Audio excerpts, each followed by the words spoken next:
สดละได้ อันนี้อยากแนะนำให้สมาชิก หน้าไม้มัน อันนี้เป็นเจ้าของเจ้าของน้ำ ไล่ ผึ้ง แบบฝรั่งคนได้เปิ เนาะ ด แล้วก็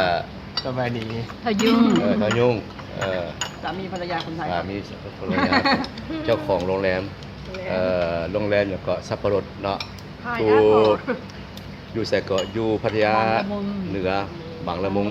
นะที่มีความเอื้อเฟื้อให้เขาวันนี้พักอยู่นี่แล้วก็เฮ็ดอยู่กินแบบเราอันนี้ทีมงานเนี่ยว่าเลยพวกเจ้าทีมงานนี่แม่ครัวใหญ่เนี่ยแม่ครัวใหญ่อันนี้ผู้สำรองบ่หรือว่าแม่ครัวขัน ตัว ส ส อง วยตัวสวย นี่ก็ตัวสวย อันนี้ผู้อุปถัมภ์เนี่ย ตัว ผู้กิน แต่ว่าก็มีภรรยา แต่ว่าแปลกๆนิดนึง ซอยผักซอยอย่าง เจ้าของบ้านเพิ่นกินน้ำกัน แต่ว่าเพิ่นกินอาหารแบบฝรั่งเนี่ยแปลกนี่ เหมือนกัน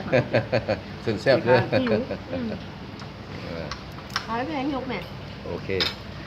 แต่ว่ามา แล้วของโปรแกรม มาพัทยามาไทยได้กินเบียร์ลาวด้วยเนี่ยเบิ่งเด้อเบียร์ลาวเนี่ยแปลกเด้อเจ้าของมาบอกแต่ว่าซอกได้เบียร์ลาวนี่ซุ่มเซยเบียร์ลาวทีมงานนั้นก็เบียร์ลาวคือกันเนี่ย โปรแกรมได้ของ คุ้มมากเลย เอาปะล่ะถ้ามีน้องตัวนี้นะเพิ่งกินได้ว่ะมันแบบ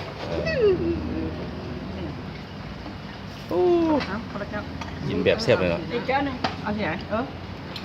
นี่เดียวกันก่อนเย็นไปไหวดอก เบื่อแล้วบาลักกูอยู่ดอง ต้องเมนยูเมนของนั้นมันจึงแซ่บ